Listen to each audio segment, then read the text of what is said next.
Vamos para o nosso segundo vídeo da aula de hoje. A gente está falando aqui em questão social no Brasil. Ele fala aqui da precarização do trabalho, da cultura da insensibilidade, né? Na verdade, a gente se preocupa com o eu, a gente não se preocupa com o outro. Está eclodindo nos Estados Unidos, com certeza vocês devem ter visto, aquele homem negro que foi morto por um policial que botou o joelho no pescoço dele. Né? É uma eclosão de lutas que está acontecendo hoje. Na verdade, a gente tem que entender que são momentos de fala. São pessoas que falam. Não, eu me considero negra. Eu me sinto doída pela morte dele. Eu não me considero índia, mas se um indígena morrer de forma violenta, eu também sentirei a dor, certo? Infelizmente, aqui no Brasil, quando a gente fala em sensibilidade, na verdade é porque a gente se dividiu em grupos, né? A gente se considera grupos. Eu luto pelos direitos das assistentes sociais, das mulheres, pelos direitos dos homossexuais, pelo direito da liberdade, da igualdade. Não significa que tudo que eu luto eu sou. Não significa que eu faço parte desses grupos. Porém, significa que eu me sensibilizo. Mas a grande maioria da população, ela normalmente só luta por um direito se for o seu direito, se for pela sua causa, tá? Por isso essa insensibilidade advém, porque a gente se divide em classes, e quando a gente se divide em classes, em grupos, para ser mais aceito, é normal. Normal é se dividir em classes. Na turma de vocês, como eu não conheço, eu não sei se tem panelinha, mas eu creio que tem, que é normal, toda turma tem. Como é a panelinha, eu gosto de fazer, vamos fazer um trabalho em grupo. Se eu propor para vocês fazerem um trabalho em grupo, vocês vão querer fazer o trabalho só com o fulaninho, né? Só com o amiguinho fulano, porque é o grupo que vocês se aceitam, que vocês se identificam, que tem as características próximas. E por ser esse grupo, eu acredito que posso falar por ele. Mas se eu não for desse grupo, eu não quero falar e não quero me meter, certo? Isso advém a insensibilidade. Outro ponto importantíssimo que a gente não pode esquecer é a questão da marginalização. Quando eu falo em marginalização, eu estou falando em periferia. Vamos lá, pegar aqui o estojo da minha filha. Aqui é o centro do estojo. Vamos imaginar que isso aqui tudo é uma cidade, tá? Aqui é o centro da cidade. Aqui eu tenho as melhores casas, comércios, barzinhos, os restaurantes, as igrejas, tá? Chegou mais gente de outra cidade, veio para esta cidade. E não cabia mais aqui, nessa extensão. Então elas começaram a morar mais para cá. Quando elas moram mais para cá, constrói casas mais para cá, residências, é a periferia, ou é o periférico, comparado com o centro, entendem? Então, na verdade, quando eu falo em periferia, eu estou falando em periférico. Claro que eu não sou louca, eu sei que periferia hoje a gente fala como sentido pejorativo. Ei, tu mora na periferia de Pedreiras, vixe, teu bairro é podre. Eu sei que isso é sentido pejorativo e que existe esse sentido. Porém, vocês também têm que saber esse outro. O que eu quero dizer? Que na periferia, por vezes, a polícia, o Estado, o CRAS, a saúde, elas não atuam, tá? Eu tenho o BS aqui, o BS aqui, o BS aqui. Mas bem aqui eu não tenho o BS. E bem aqui também tem questões sociais. E, na verdade, como é longe, né? Aqui para cá é longe.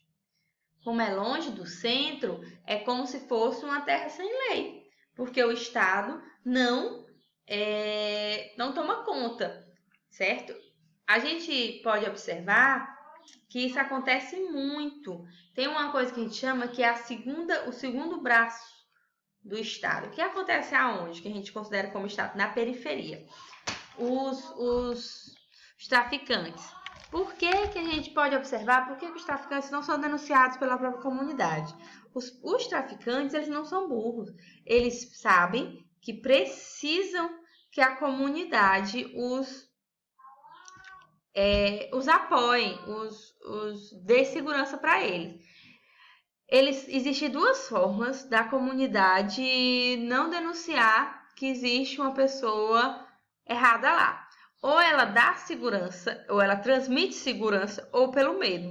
Normalmente as favelas elas fazem pelo medo, mas as favelas também elas dão cesta básica, elas dão medicamento, água encanada, a Sky que está na tua casa, eles também cobram ponto de Sky lá, ponto de TV a cabo, não é isso?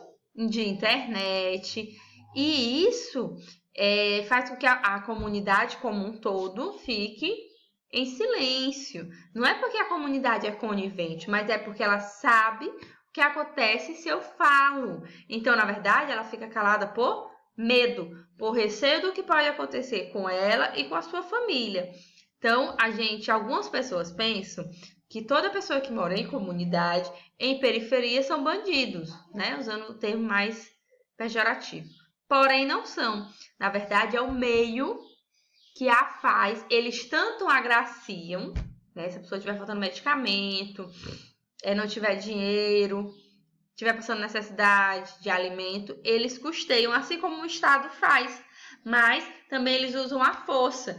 Por isso que às vezes a gente chama eles de segundo Estado, porque eles usam tanto a caridade, tanto a ação social, também como a força. E quem teoricamente tem só a força é só o Estado.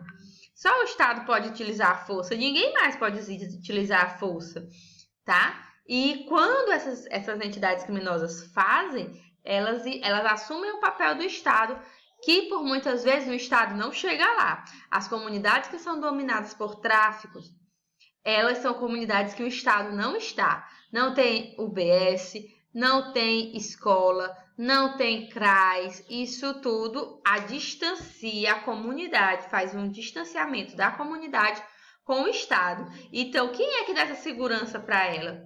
É o dono da boca, o dono da comunidade, vamos dizer assim, tá? Vamos lá, vamos para o próximo slide.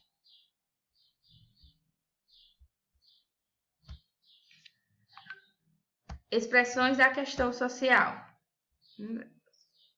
Dá para enxergar, será? Eu vou botar em preto para botar lá no material complementar, tá? Expressões da questão social do século XIX, diferem das atuais. Claro, né? O século XIX é outro século e as questões sociais daquela época são diferentes. Então, se a gente for estudar, a questão social ela muda conforme muda a sociedade. As expressões das questões sociais se manifestam em todos os espaços e tempos sociais e institucionais, conformando população sem direito à vida, teto, terra, emprego estável, protegido, escolarização, proteção social, deixando visível e em situações desconfortáveis sujeitos estratégicos ou responsáveis pelo enfrentamento, o Estado, o mercado e a sociedade civil organizada. É diferente do que a gente tem hoje. As formas de enfrentamento é através do Estado, do mercado e a sociedade civil.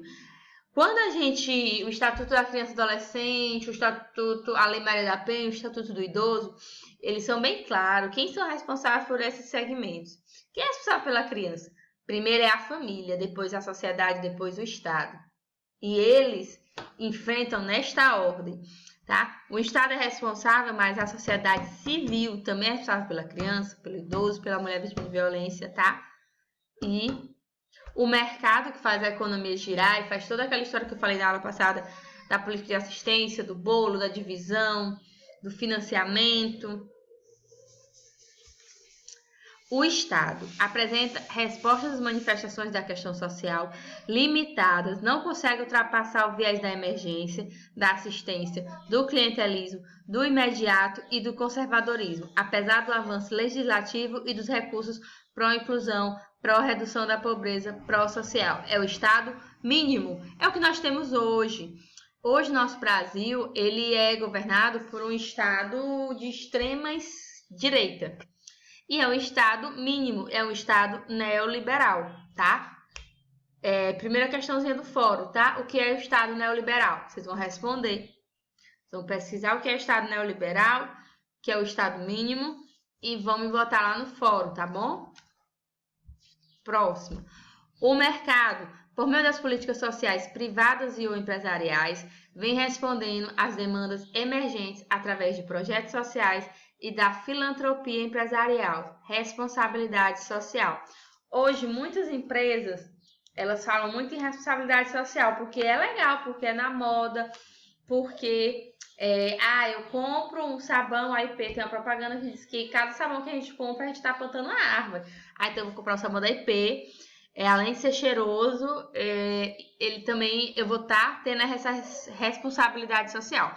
Porque hoje se fala muito em meio ambiente, que nós humanos, nós acabamos o meio ambiente, e, portanto, nós estamos com a dívida com este meio. Então, as empresas que falam em responsabilidade social, elas estão com tudo lá em cima. Vale lembrar que eu tenho uma lista de empresas, tipo Americana, tipo M-Office, que são empresas que participam, que têm na sua mão de obra trabalho escravo. Na turma tem meninos, eu sei que vocês sabem melhor do que eu, da Copa que teve em 2014. Na Copa do Mundo 2014, no estádio do Corinthians, que foi a abertura da Copa e o final da Copa, né? O encerramento da Copa. E lá, não sei se vocês sabem dessa história, mas foi há 6 anos atrás. Para construir o estádio, se teve trabalho escravo. A Copa do Brasil foi a Copa mais cara de toda a edição de Copa, foi a Copa mais cara, foi a do Brasil.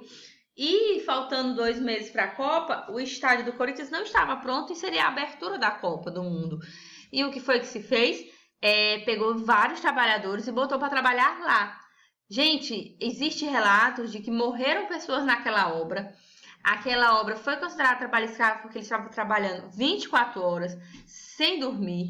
A água para beber e para banho era água insalubre. Eles não tinham horário para almoço, eles não tinham horário para descanso. Isso tudo foi abafado. Só se falou da Copa, só se falou do que o Brasil era para ter feito e não fez, tanto no futebol como na infraestrutura. Na verdade, nosso país fez 7 ou foi 8 estádios, alguma quantidade de estádio aí que eu não me recordo ao certo, mas em alguns estados nem campeonato de futebol tinha. Na Amazônia, gente, foi criado um campo de futebol lá, um famoso elefante branco, e tá lá. Foi entregue para o município, o estado entregou para o município, e o estado nem o município tem condição de manter. O município, se parar de pagar todo mundo e parar de funcionar tudo e botar só para investir nesse campo de futebol que está lá na Amazônia, não consegue manter mensalmente, porque é caro. Mas se queria uma Copa do Mundo aqui no Brasil. E foi feita, né? Com muitos milhões, muito dinheiro que a gente não sabe se foi empregado de fato, que a gente sabe que não foi empregado de fato na Copa.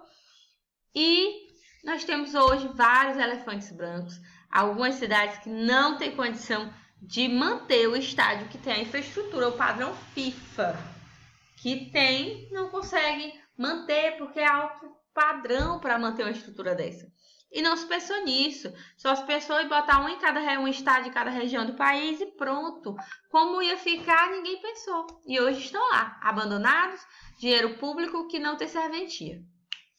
E fora essa questão do trabalho escravo, que tem comprovado no estádio, eu não sei o nome, do Corinthians, que foi a abertura da Copa e o encerramento da Copa do Mundo de 2014 aqui no Brasil.